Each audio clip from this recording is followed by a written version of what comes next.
purpose of breaking down the market update by type is to recognize how the broader trends affect different types of housing here in Routt County.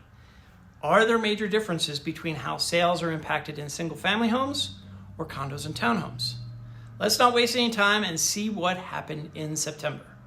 And the big change is in the median sales price for single-family homes, which is down 21% to $975,000.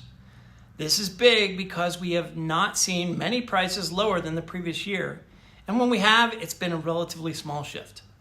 Back in the pre-pandemic times, we would normally see a drop-off in prices as the summer sales season comes to a close, but last year we saw an uptick in month-over-month prices for September, and this year it's down significantly from August. However, the year-to-year comparisons are what I normally focus on because they have the most impact. Here's what I mean. The overall median price went up 13%. So in order for the market to absorb the big hit in price for single-family homes, it has to see a sharp increase in condos and townhomes. And yes, the price there was up 34% over last year's closing price. Now it's at $905,000. And that gap between prices in these two segments is the closest I've seen since March of 2020.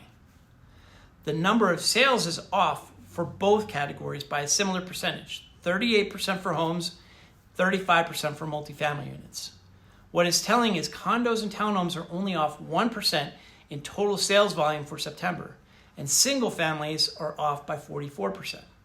The result is the volume for attached units is 2.5% higher than detached at 43,613,200. This is not the first time condo sales volume has eclipsed single-family homes, but with the drop in sales price for detached homes, I want to keep an eye out for potential trends. Yes, interest rate hikes for mortgages is having an impact on inventory, but not in the ways you see in other markets.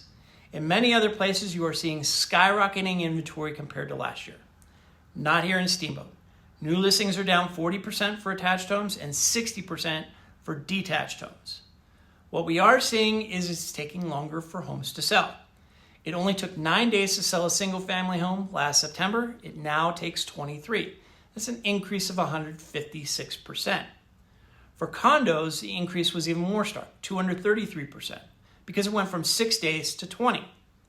The increase in inventory over time is also pretty high for condos and townhomes, with a 75% jump in month supply from last year, 2.1 months to 1.2 months. Single families change was only 9%, going from 3.2 to 3.5 months. But remember, and I say this in almost every video, anything under 6 months is a seller's market. Over 6 months is a buyer's market. We're still so far from leverage being balanced. What we see out in the market is that buyers are less likely to waive contingencies like inspection objection, and sellers are not automatically expecting multiple offers. Just last year, I was saying, why would you have a price reduction when listings aren't even on the market for a week? Well, guess what? Listings are lasting longer and price reductions are back. For single-family homes, absolute price reductions were down from last year.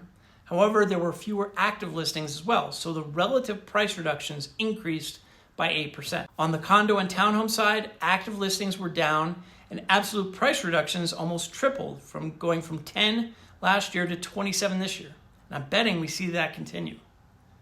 Back in the 2008 housing meltdown, we saw an influx of new listings followed by an increase in price reductions. The fact that inventory is increasing but price reductions tells me sellers are much more realistic than they were back then, and know that even if they're dropping their price, they're still getting a better price than what they did 2 years ago. And what do I almost always finish my update with? A look to the near future with pending listings. Both categories of attached and detached homes saw the number of homes go under contract drop by more than half, 57 and 56%. We are not going through what the struggling markets are going through. We have fewer homes sold because there are fewer homes on the market, not because they aren't selling. So if you've been thinking about selling and you thought you missed the perfect time, well, we don't even see what the perfect time is until it's past us. People still need to buy, and so your home will sell. It won't go as quickly, but it will still sell, and it will sell for a good price. If you are thinking about buying and are skittish about interest rates, know that you can lock in your housing expenses even with a higher interest rate than earlier this year. Can you say that about your rent? As always, I'm here to discuss on a deeper level. 970-846-0797 is my phone number. John James at james-steamboat.com is my email, and I love seeing comments in the comments section. Drop a like or share this video if you think it's valuable info.